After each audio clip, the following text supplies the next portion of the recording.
श्री पलटू साहिब जी की कुंडलियां विनय। पतित पावन बाना धरो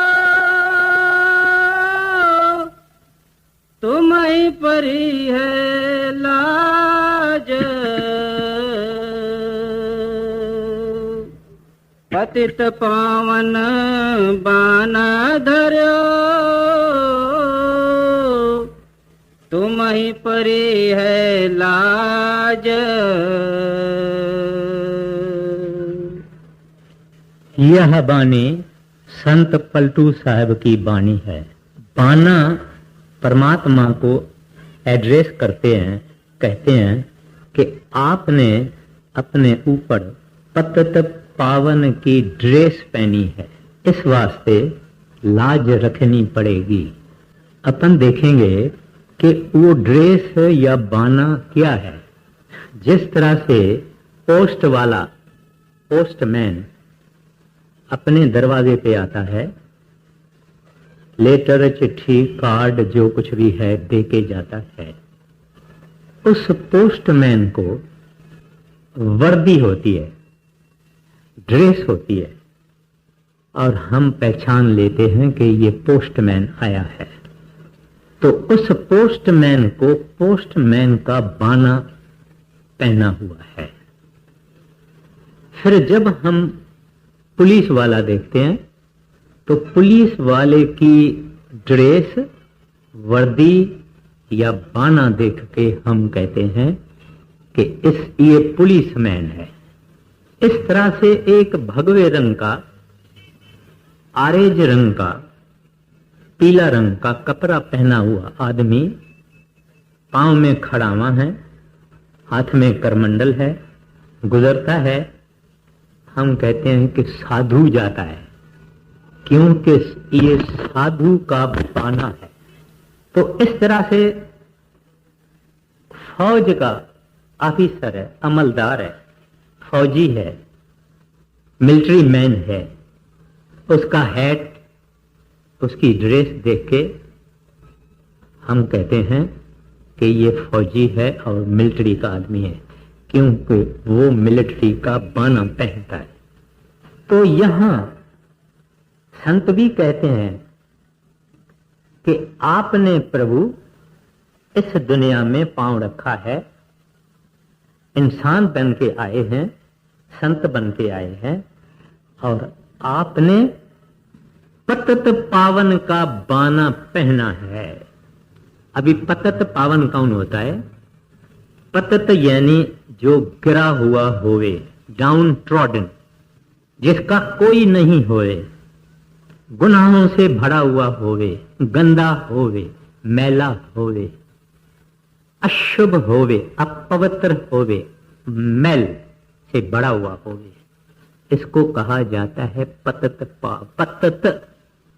और परमात्मा को कहा जाता है पतित पावन, यानी गिरे हुए को उठाने वाला, द अपलिफ्टर, गुनाह बख्शने वाला, पवित्र करने वाला, बख्शंद, मेहरबान, माफी देने वाला, लेखा नहीं करने वाला। पहले उन्होंने बाना पहना है पतित पावन का, यानी सब शास्त्र, सब वेद, सब भगत, सब महात्मा कहते हैं तू पतित पावन है।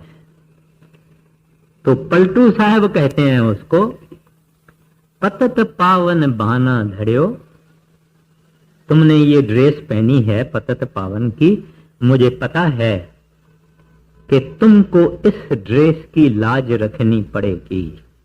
अगर आदमी शाहूकार है, हर तरह से अमीर लगता है, उसके पास कोई गरीब आदमी भीख मांगने वाला जावे तो वो बड़ा शाहूकार उसको एक नया पैसा नहीं देगा। वो है ही अमीर, है ही बड़ा शाहूकार, कम से कम एक नोट तो देगा, क्योंकि उसने शाहूकारी की वर्दी पहनी है, ड्रेस पहनी है, बाना पहना है। अभी वो भी पतित हैं, हम कहां तक पतित हैं? जब से परमात्मा से हमारी आत्मा निकली तब से इन्होंने गुनाह ही गुनाह किया है।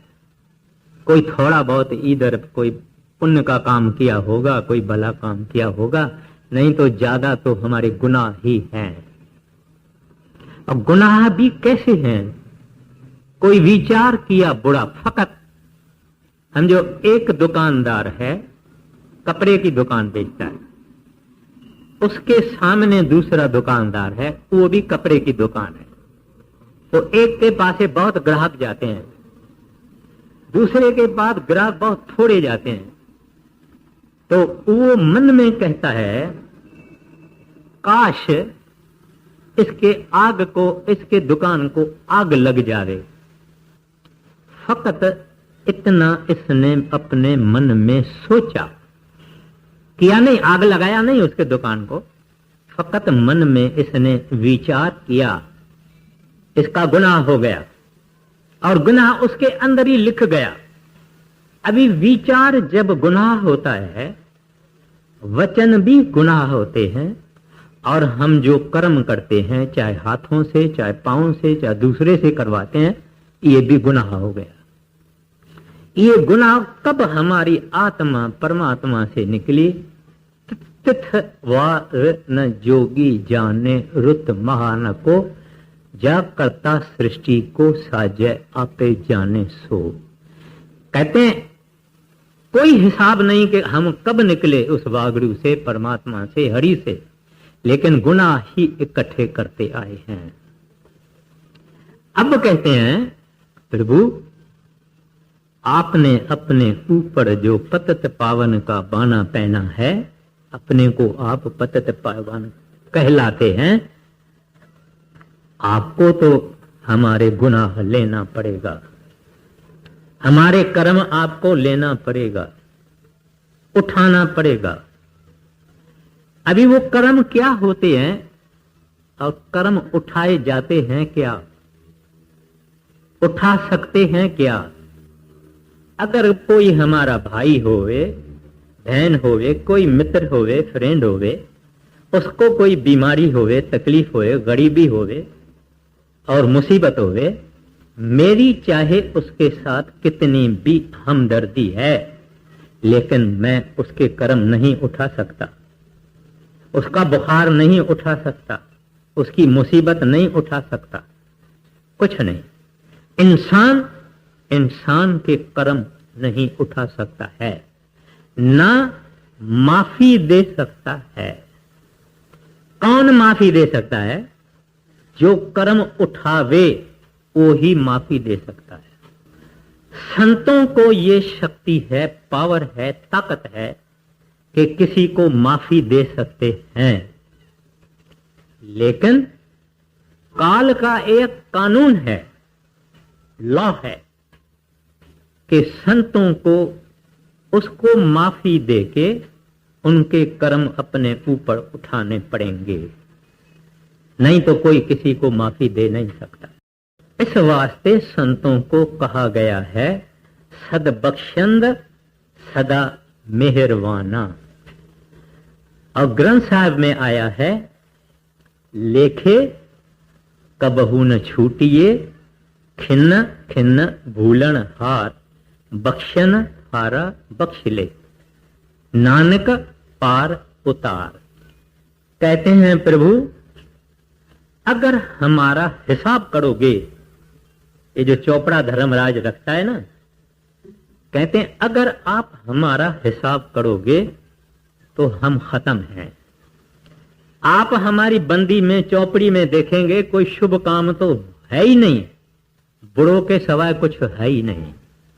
नरकों के पात्र हैं, नरकों में जाने के लायक हैं, बुरे से बुरी सजाओं को भोगने के लायक हैं।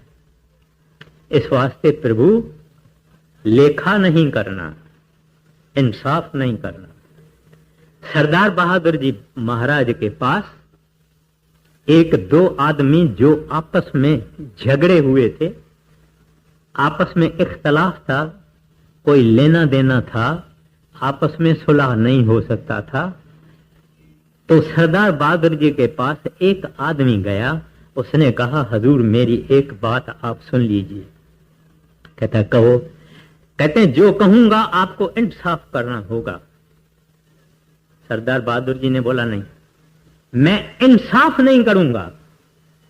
इंसाफ नहीं करूंगा का मतलब यह है कि संतों के पास इंसाफ नहीं होता। अगर इंसाफ होता तो हम खत्म। जो नाम की बख्शिश होती है, संत करते हैं, तो उसकी लायकी नहीं देखते हैं। ये अच्छा आदमी है, चंगा आदमी है, भला आदमी है, नेक आदमी है, दान पुण्य बहुत करता है, इसके कारण नाम नहीं मिलता है। कोई भला नहीं है। हम इतने बैठे हुए हैं, अपने अंदर में हम देखें कि हम कैसे भले आदमी हैं। कितने बुरे काम हम वचन में करते हैं, कितने विचार में करते हैं, कितने हाथ पांव से करते हैं, कितने दूसरों को पैसा देके करवाते हैं। तो भलाई किसकी नहीं, नेकी किसकी नहीं, लायकी किसकी नहीं, वर्दीनेस किसकी नहीं, लेकिन वो नाम देते हैं क्योंकि वो बख्शंद है और वो मेहरबान है। उनके पास इंसाफ नहीं। इंसाफ तो धर्मराय के पास है, काल के पास है। दयाल के पास कोई इंसाफ नहीं है। इस वास्ते सरदार बहादुर जी ने कहा, मैं इंसाफ नहीं करूंगा। तो वो आदमी हैरान हो गया। कहता है, हजूर मैं कहता हूं आप इंसाफ करें और आप बोलते हैं मैं इंसाफ नहीं करूंगा। मतलब यही है कि संत इंसाफ नहीं करते। अगर इंसाफ करें तो एक आदमी को भी नाम नहीं मिलेगा। उसकी दया के बगैर भजन भी नहीं होगा। उसकी दया के बगैर कोई परमार्थ जिसको कहते हैं वो नहीं हो सकता है।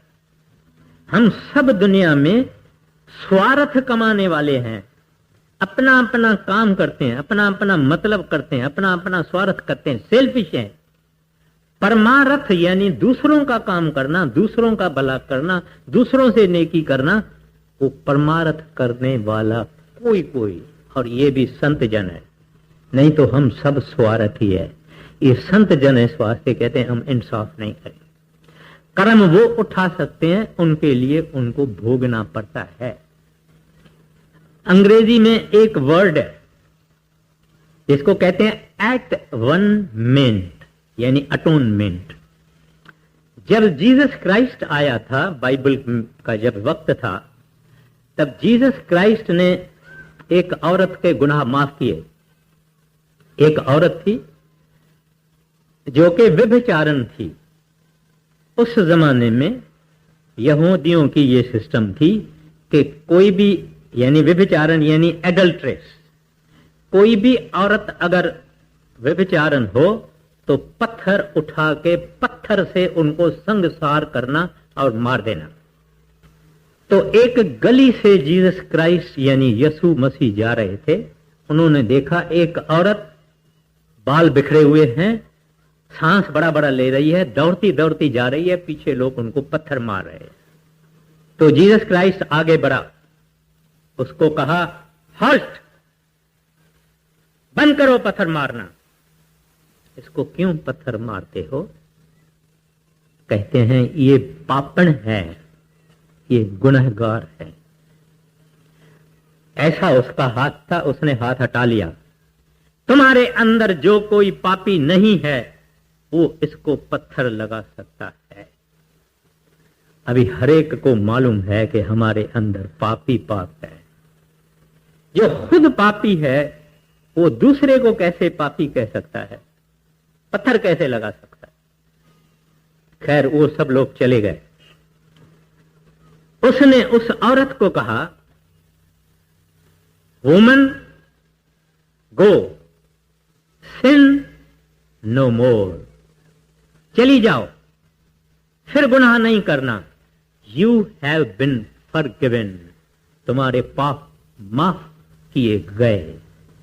तो शहर में हुला गुला हो गया। कहने लगे ये कौन है जो गुनाह माफ करता है? ये कौन होता है जो गुनाह माफ करता है? क्योंकि गुनाह माफ करना किसी और आदमी का काम नहीं है। गुनाह वो माफ कर सकता है जो गुनाह का सजा अपने सिर पर ले जो उसके बजाय खुद सहेगा। हालांकि संत थोड़ा ही सहते हैं। अगर किसी को फांसी आने वाली है, बड़े महाराज जी की बात है कि एक औरत थी, सत्संगन नहीं थी, और सत्संगी गैर सत्संगी अपने दुख में और सुख में संतों के पास, फकीरों के पास, दरवेशों के पास, भक्तों के पास जाते हैं। तो ऐसे एक मां जिसका इकलौता बच्चा था, बड़ा जवान, उनको पुलिस ने झूठे दोष में खून के गिरफ्तार कर लिया था और उनको फांसी की सजा आने वाली थी। वो बड़े महाराज जी के पास गई। बड़े महाराज जी को कहने लगी, मेरा अकेलौता बच्चा है और बेगुनाह है प्रभु, बेगुनाह है। तो संत दया के सागर हैं। उन्होंने कहा, अच्छा बीबी तुसी जाओ, मेरे से जो कुछ होगा मैं करूंगा, जो कुछ हो सकेगा और करूंगा। उसको फांसी भी आ गई, यानी फांसी की सजा मुकर्रर हुई। बीबी वो रोते रोते फिर आई महाराज जी के पास। महाराज जी को कहने लगी, महाराज जी उसको तो फांसी की सजा हो गई है। महाराज जी ने कहा, बच्चू घबराओ नहीं, घबराओ नहीं, तुम अपील करो। वो कहने लगी, मेरे पास तो रोटी खाने के लिए भी नहीं है, मैं तो इसके चक्कर में बेहाल हो गई। महाराज जी ने कहा, कुछ नहीं। अपने पास एक वकील साहब बैठे थे, उनको कहा, भाई इसकी पापर की एप्लीकेशन करवाओ। पापर अंग्रेजी में उस आदमी को बोलते हैं जिसके पास एक कौड़ी भी नहीं है, पैसा भी नहीं। सरकार उसका पैसा खर्चती है, सरकार उसका वकील करती है। पापर की एप्लीकेशन करवाई और अपील हुई और वो जो लड़का था रिहा हो गया, आजाद हो गया, फांसी नहीं आई। उसी के कुछ दिनों के बाद महाराज जी एक बालकनी में ऐसे खड़े थे, कहीं गए थे सत्संग के दौरे पर। दरवाजा, हवा आई, तूफान आया और महाराज जी ऐसे खड़े थे तो एक दरवाजा ऐसे आया, महाराज जी के अंगूठा दरवाजे के अंदर आ गया और उसमें से खून की कुछ बूंदें गिर गई। वो मेरे पास फोटो भी है, उसको पट्टी वट्टी डॉक्टरों ने बांधी। मेरा फकत यह दृष्टांत देने का एक ही मतलब है, चाहे फांसी होगी तो इनको कुछ न कुछ देना पड़ेगा, क्योंकि ये काल का नियम है, कुदरत ऐसे ही बनाई गई है। तो इस वास्ते कहते हैं कि ये पाप भी संत ही उठा सकते हैं, दूसरे किसी का काम नहीं है। आगे, पतित पावन बाना धरो, तुम ही परी है लाज। पतित पावन बाना धरो, तुम ही परी है लाज। तुम ही परी है लाज, बात यह हमने बूझी।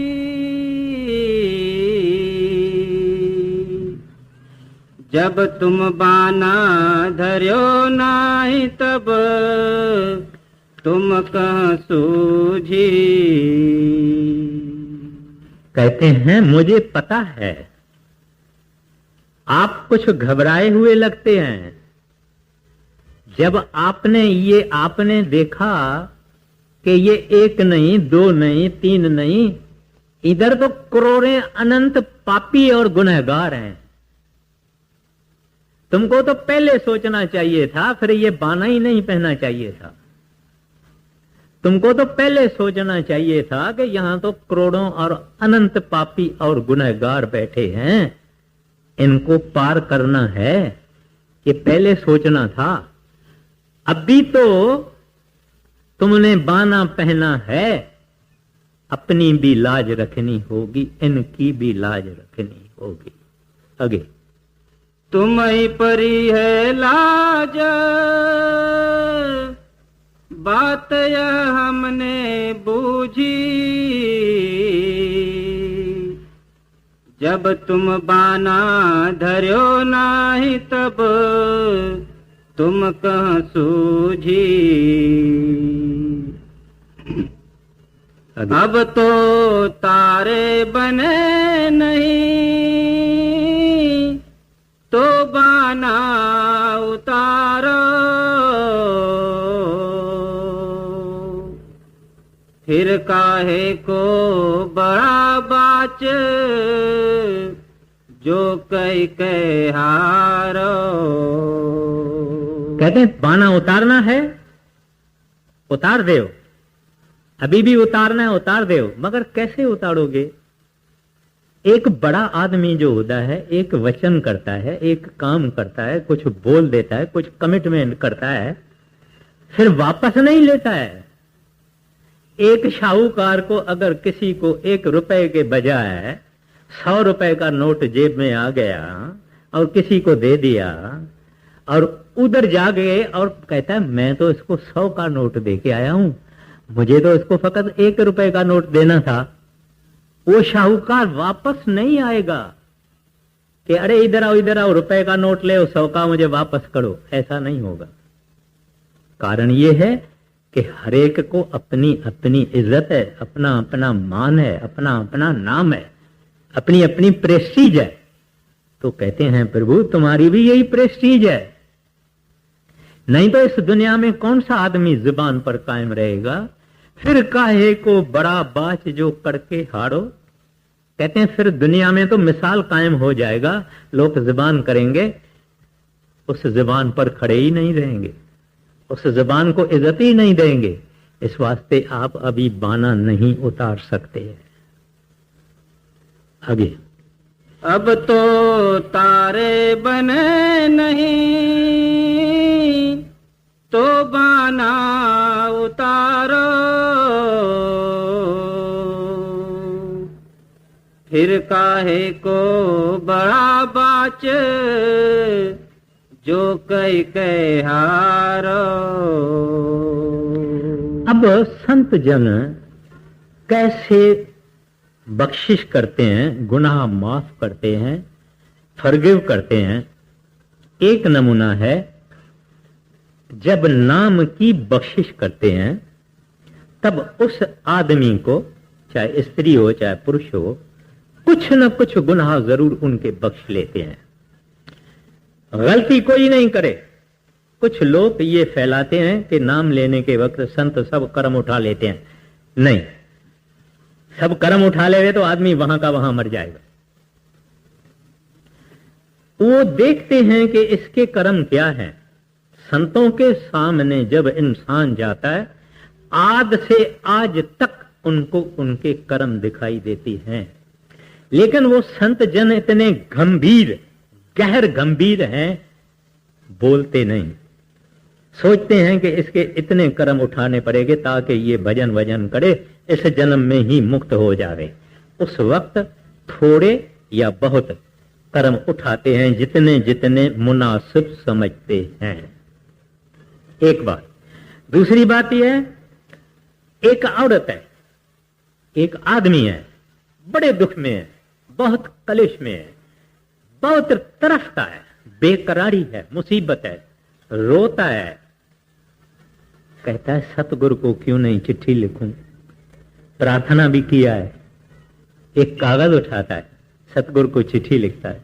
हे सच्चे पातशाह, हमने सब छोड़ा, देवी देवताओं को छोड़ा और सब काम छोड़ा, आपकी ही मैंने शरण ली है प्रभु, और किसके पास जाऊं, किसको पुकारूं, किसको बेनती करूं। आपको बेनती करती हूं, मैं बहुत दुखी हूं प्रभु, तुम्हारे सिवाय मेरी कौन हिम्मत अफजाई कर सकता है, मेरा कौन दुख दूर कर सकता है। आओ प्रभु, रहम करो, दया करो, मेहर करो। अभी ऐसी चिट्ठियां जब चली जाती है और संत वो चिट्ठी पढ़ते हैं, और हमने देखा है बड़े महाराज जी के पास जब चिट्ठियां आती थी तो उनके सेक्रेटरी साहब चिट्ठी पढ़ के बताते थे, फिर कहते थे इसको ऐसा जवाब लिखो, इसको ऐसा जवाब लिखो, इसको ऐसा लिखो। फिर कोई चिट्ठी ऐसी कोई दुख की चिट्ठी होती तो संतों के अंदर दया का जो सागर है उसमें लहरें उठती है।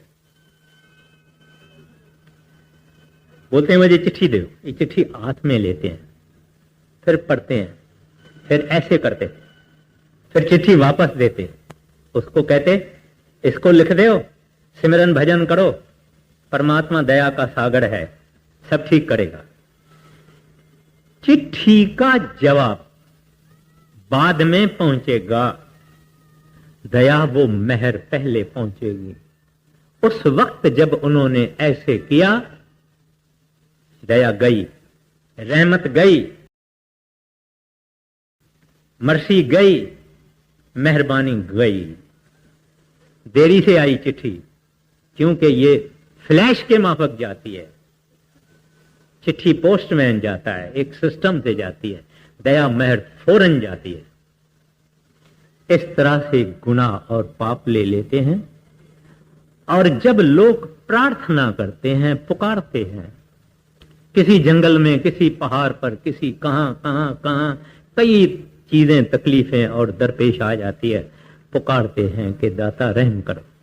बहुत साखियां हैं लेकिन टाइम नहीं है, तो उस वक्त भी दया चली जाती है। फिर जब कोई जुल्म का समा आता है, खूनरेजी का समा आता है, अत्याचार का जमाना आता है, सारी दुनिया हाय हाय करती है। आपको याद होगा, जिनकी उम्र कुछ बड़ी है, छोटे बच्चों को और बच्चियों को याद नहीं होगा, जब पाकिस्तान हिंदुस्तान हुआ उस वक्त क्या जमाना था। लोग कसाई बन गए, मनुष्य नहीं थे, इंसान नहीं बने, लेकिन कसाई थे। खून की नदियां बहने लगी, कोई अपना पता नहीं, कोई पराया पता नहीं, कोई कहां कोई कहां कोई कहां। ऐसी हालत उस वक्त में हुई थी। और उस वक्त में बड़े हजूर महाराज जी ने अपने सत्संगियों की बहुत बेशुमार सहायता की और बाकी भी दुनिया और अपनी जान दे दी, अपनी जान कुर्बान कर दी। जो कुछ होने वाला था उसका मामूली हिस्सा हुआ, नहीं तो जो कुछ होने वाला था पता नहीं क्या होने वाला था। क्योंकि संतों ने ना फकत लोगों के कर्म उठाए, सत्संगियों के कर्म उठाए, गैर सत्संगियों के भी कर्म उठाए। अगर कोई प्रार्थना करेगा वाहगुरु को, अगर गैर सत्संगी भी होगा तो संत जन उनको अलग नहीं रखते। जब तक पुकार जाती है और दिल से जाती है और सच्ची पुकार जाती है, वो संत जन शक्ति होते हैं, पावर होते हैं, वो इंसान नहीं होते हैं। क्योंकि इस वास्ते उनके अंदर में वो दया जाग उठती है। सत्संगी होवे चाहे गैर सत्संगी होवे, उनके ऊपर दया मेहर हो जाती है। तो ऐसे अत्याचार के जमाने में आप देखिए, नाई पाशाही ने सिर दिया, पांचवी पाशाही ने सिर दिया, सरमद ने सिर दिया और कई फकीरों ने सिर दिया, बड़े महाराज जी ने कुर्बानी दी। ये वक्त वक्त पर कुछ ऐसे लोगों के इकट्ठे कर्म आके होते हैं, कलेक्टिव कर्मा जिसको कहते हैं। जब लड़ाइयां होती है, ऐसे ऐसे हालात होते हैं, तब रूहें पुकारती है, हाय हाय करती है, वाहगुरु को पुकारती है कि दाता तू है, अगर है तो कहां है। ये लहरें सब उस मेहरबान सतगुरु के पास पहुंचती है और वक्त ब वक्त ये फकीर और दरवेश और कामिल लोग, उन्होंने अपने सिर पर ये तकलीफें उठाई और लोगों को बहुत तकलीफों से बचा लिया। उस वक्त दया मेहर होती है। दूसरी दया मेहर कब होती है? जब इंसान तौबा करता है। तौबा क्या है? एक आदमी है, बहुत तकलीफ में है, बहुत बुरे काम किया है, बहुत तकलीफ में है, उस वक्त ये सच्चा प्रायश्चित कहता है, रिपेंटेंस कहता है, माफी मांगता है। तौबा मुसलमान कहते हैं, तौबा मांगता है। जब संत देखते हैं कि इसकी तौबा सच्ची है, तौबा का यह मतलब नहीं है कि अभी माफी मांगना फिर वही काम करना, नहीं नहीं नहीं, संत सब जानते हैं जब तौबा हमारे अंदर से सच्ची तौबा है तब संत जन उसको बख्श लेते हैं और उनके अपने कर्म अपने ऊपर ले लेते हैं। एक बंगाली ने सरदार बहादुर जी को चिट्ठी लिखा कि मुझे किसी ने कहा है कि संत जो लोगों के कर्म अपने ऊपर उठाते हैं और बीमार होते हैं, ये बीमारी फकत ऊपर ऊपर की है, माना सुपरफिशियल है। जैसे एक्टर एक्टिंग करता है, होता तंदुरुस्त है लेकिन बीमार की एक्टिंग करता है, ऐसे संत बीमार की एक्टिंग करते हैं लेकिन अंदर दुख तकलीफ नहीं सहते हैं। तो सरदार बहादुर जी ने उनको लिखा कि आपकी बात सही नहीं है। जब संत लोगों का भला करना चाहते हैं तो उनके साथ अमली हमदर्दी करते हैं। हम फकत दुनियादार जुबानी हमदर्दी करते हैं। अच्छा जी, भगवान के ऊपर रखो, भगवान बड़ा दयालु है, ऐसा है, भला करेगा, ऐसा होगा, तुम्हारे को आराम हो जाएगा। लेकिन संत अमली हमदर्दी करते हैं, प्रैक्टिकल हमदर्दी करते हैं कि उन लोगों का कर्म अपने सिर पर उठाते हैं और उनको अपने सिर पर उठाना आसान है बजाय के नाम की कमाई देना। और फरमाते हैं कि जो आदमी कोडियों से खुश हो जावे, इसको हीरा मोती क्यों देना। इस वास्ते संत जन अपने सिर पर उठाते हैं। तो इन तरीकों से संत जन दया और मेहर करते हैं और बख्शिश करते हैं। आगे आ गए तुम गए चूक, दोष नहीं दीजे मेरो,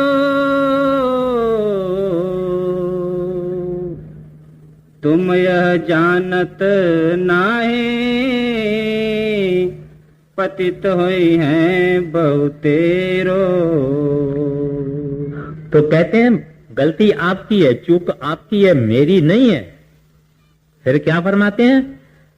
दोष नहीं दीजे मेरो, कहते हैं इसमें मेरा दोष नहीं है, तुम ये जानत नहीं, पतत हैं बहुतेरो। कहते हैं आपको पहले ही मालूम होना चाहिए था कि पतत लोग बहुत हैं, गुनहगार लोग बहुत हैं। हाँ जी। आ गए तुम गए चूक, दोष नहीं दीजे मेरो,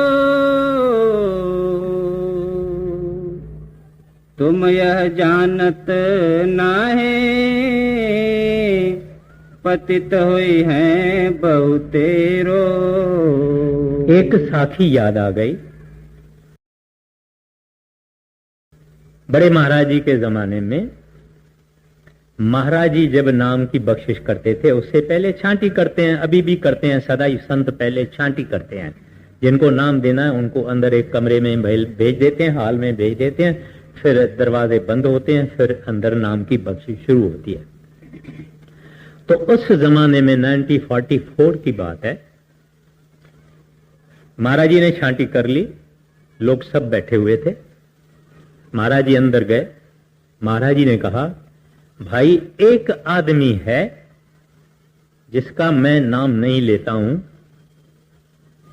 वो आदमी को मैंने छांटी में नहीं लिया है, पीछे से आगे बैठ गया है, वो कृपा करके उठ जावे और मैं जाता हूं, मैं बाहर जाता हूं 2 मिनट। कोई नहीं उठा। दूजी बारी आए, कहते हैं अभी वो 8 आदमी गया नहीं, मैं उसको कहता हूं कि वो चला जावे। फिर महाराज जी बाहर गए, 1 मिनट खड़ा रहे, कोई नहीं गया। फिर तीसरी बारी महाराज जी आए, महाराज जी ने कहा दरवाजा बंद करो। एक औरत के तरफ कहा बीबी तुम उठ खिलो, खड़ी हो जाओ। मैंने 2 बारी कहा तुम्हारी इज्जत रखने के लिए कि तुम चुपचाप चली जाएगी। तू छांटी से नहीं गई, तुम पीछे के दरवाजे से गई है। और तुम्हारे गुनाह बहुत हैं। हाथ जोड़ के खड़ी थी, उसको अपना जो कुछ था वो भी पहना हुआ था। कहती हैं बीबी तुमने 3 बच्चों को जन्म देने के वक्त, 3 लड़कियों को जन्म देने के वक्त ही गला घूंट के मारा है। तो औरत बोलती है ना ना मैंने तो 2 को मारा है। महाराज जी ने कहा तीसरी बच्ची को तुमने दाई से मरवाया है। उस जमाने में ये हॉस्पिटलों में जो गायनेकोलॉजिकल ये सब होता है नहीं होता था, दाइयां होती थी, वो ही बच्चों को जन्म देती थी घर में ही अपने आके। तो उस जमाने में क्या था, और कदीम जमाने में भी था, कि लड़की को लोग पसंद नहीं करते थे, करते अब भी नहीं है, लेकिन लड़की को पसंद नहीं करते क्योंकि उनको सिर झुकाना पड़ता था लड़की के ससुराल वालों को। इस वास्ते कुछ ऐसी माताएं सख्त दिल थी कि लड़की को घोंट के गला घोंट के मार देती थी। अब इस औरत ने 2 तो लड़कियां खुद मारी थी, तीसरी लड़की दाई से मरवाई थी। दाई यानी मिडवाइफ। तो महाराज जी ने कहा अब तुम चली जाओ। उस औरत ने ऐसे किया। कहते हैं सच्चे पातशाह, अगर इस आपके दरबार के सिवाय और भी कोई दरबार है जहां मेरे जैसे गुनहगारों को बख्शा जाता है तो आप मुझे बताओ, तो मैं वहां चली जाऊं। और ऐसा कहके खूब रोई। मैं फिर अर्ज करता हूं, अगर आपके इस दरबार के सिवा कोई और भी दरबार है जहां मेरे जैसे पापी और गुनहगारों को बख्शा जाता है तो आप मुझे बताओ, तो मैं वहां जाऊं। महाराज जी जो दया के सागर हैं, दया मेहर की लहरें उठी। उन्होंने कहा बीबी बह जा, तेरे गुनाह माफ किए गए। बीबी बह जा, तेरे गुनाह माफ किए गए। अभी इस तरह से, अभी गुनाह माफ करना कोई ऐसी बात नहीं है, इसके मुकाबले में संतों को कुछ न कुछ देना पड़ता है, तकलीफ कष्ट सहना पड़ता है, लेकिन बख्शिश उनका स्वभाव है, नेचुरल है, उनके नेचर में है, उनका गुण है, उनके पास माफी है, बख्शिश है।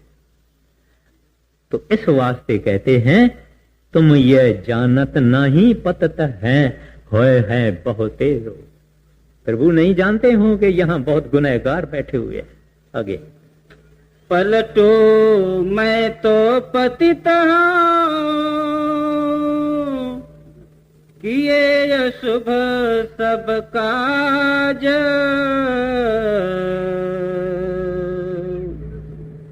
पतित पावन बाना धर्यो,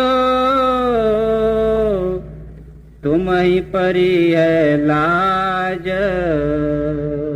अब शब्द को समाप्त करते हुए पलटू साहब कहते हैं मैं तो पतित हूं, किए अशुभ सब काज। कहते हैं जितने कर्म मैंने किए हैं सब अशुभ हैं, सब गुनाह है, सब पाप है। नेक कर्म, भला कर्म, अच्छा कर्म, ठीक कर्म मैंने एक भी नहीं किया। अब प्रभु तुमने ये पतित पावन का बाना धड़ा है, मेरी लाज रखना और मेरी पैज रखना। अब इस सारे सत्संग का तात्पर्य ये है कि हम सब गुनहगार हैं। 3 किस्म के हमारे कर्म हैं जो पिछले जन्मों में किए हैं और इकट्ठे हैं जिनको संचित कर्म किया जाता है। ये तो सिमरन भजन से नाश होते हैं। जो प्रारब्ध कर्म है उनके अनुसार हम लोगों ने जन्म लिया है, भोग रहे हैं, चाहे सुख भोग रहे हैं चाहे दुख भोग रहे हैं। ये हमारे प्रारब्ध, ये भी हमारे ही किए हुए हैं। यानी नेचर का नियम ये है कि जो जो एक जूनी में या जन्म में हम कर्म करते हैं भोगते कम हैं, जो ज्यादा हैं, जो ओवरफ्लो हैं, वो संचित में चले जाते हैं। इस वास्ते इस इंसान के बेशुमार कर्म अब रहते हैं। आप देखेंगे कई आदमी हैं भजन करने के वक्त सुबह को जब उठते हैं 1 मिनट बैठ नहीं सकते हैं, उसको नींद आती है, बहुत कोशिश करते हैं, नींद आती है। कारण क्या है? पिछले कर्म है। जब किसी को कर्जा देना होता है तो देने का दिन से ही पहले इंसान को चिंता और फिक्र और बोझ महसूस होता है। इस तरह से ऐसे लोगों के ऊपर बोझ रहता है और ऐसे लोग परमात्मा की तरफ कम आते हैं। प्रारब्ध हम भोग रहे हैं, चाहे मर्जी होवे हमारी चाहे न मर्जी होवे। जो नया कर्म हम करते हैं इस नए कर्म को अपने को संभालना है। कोई ठग देवे हमको ठग देवे, सतावे हमको सतावे, हमको ना किसी को दुखी करना है, ना किसी को का गुनाह करना है, ना किसी को परेशान करना है। डर के, डरना माना प्रभु से, डरना माना हरि से, डरना माना गोविंद से।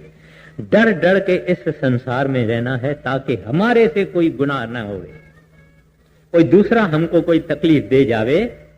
और बात है हम किसी को तकलीफ न देवें और संभल के इस दुनिया में कदम रखें। और भजन और सिमरन जैसे जैसे हम ज्यादा करेंगे त्यों त्यों हमारा बोझ कम होगा, त्यों त्यों इस आदमी को परमात्मा के तरफ देखने को मिलेगा। अब परमात्मा की तरफ हमारी पीठ है और ये हमारा मुंह जो है वो दुनिया की तरफ है। पूरा कर पलटो मैं तो पतित हूँ, किए अशुभ सब काज, पतित पावन बाना धर्यो, तुम्हीं परी है लाज। राधा ਤੁਹਾਡੇ ਸਾਰਿਆਂ ਦੇ ਚਰਨਾਂ 'ਚ ਬੇਨਤੀ ਕੀਤੀ ਜਾਂਦੀ ਹੈ ਕਿ ਇਸ ਚੈਨਲ ਨੂੰ ਸਬਸਕ੍ਰਾਈਬ ਕਰਕੇ ਤੁਸੀਂ ਆਲ ਨੋਟੀਫਿਕੇਸ਼ਨ ਬੈਲ ਉੱਤੇ ਪ੍ਰੈਸ ਕਰ ਦਿਓ ਤਾਂ ਕਿ ਤੁਸੀਂ ਇਹੋ ਜਿਹੇ ਸਤਸੰਗ, ਪੁਰਾਣੇ ਪਾਠੀਆਂ ਸਾਹਿਬਾਂ ਦੇ ਸਤਸੰਗ ਬੜੇ ਹੀ ਪ੍ਰੇਮ ਭਾਵ ਦੇ ਨਾਲ ਸੁਣ ਸਕੋ। ਸਾਡੇ ਇਸ ਚੈਨਲ ਦੇ ਉੱਤੇ ਡੇਲੀ ਸਤਸੰਗ ਵੀ ਅਪਲੋਡ ਕੀਤੇ ਜਾਂਦੇ ਹਨ ਔਰ ਸਾਖੀਆਂ ਵੀ ਅਪਲੋਡ ਕੀਤੀਆਂ ਜਾਂਦੀਆਂ ਹਨ। ਜਿਹੜਾ ਵੀ ਸਾਡਾ ਭਾਈ ਭੈਣ ਇੱਛੁਕ ਹੋਵੇ ਰੋਜ਼ਾਨਾ ਸਤਸੰਗ ਸੁਣਨ ਦਾ, ਸਾਖੀਆਂ ਸੁਣਨ ਦਾ, ਓਲਡ ਸਤਸੰਗ ਸੁਣਨ ਦਾ, ਸਾਡੇ ਸਤਿਗੁਰੂ ਮਾਰਗ YouTube ਚੈਨਲ ਨੂੰ ਸਬਸਕ੍ਰਾਈਬ ਕਰਕੇ ਆਲ ਨੋਟੀਫਿਕੇਸ਼ਨ ਬੈਲ ਦਬਾ ਸਕਦਾ ਹੈ। ਅਸੀਂ ਤੁਹਾਡੇ ਕੋਲੋਂ ਇਜਾਜ਼ਤ ਚਾਹੁੰਦੇ ਹਾਂ। ਸਾਰਿਆਂ ਨੂੰ ਪਿਆਰ ਭਰੀ ਰਾਧਾ ਸੁਆਮੀ ਜੀ।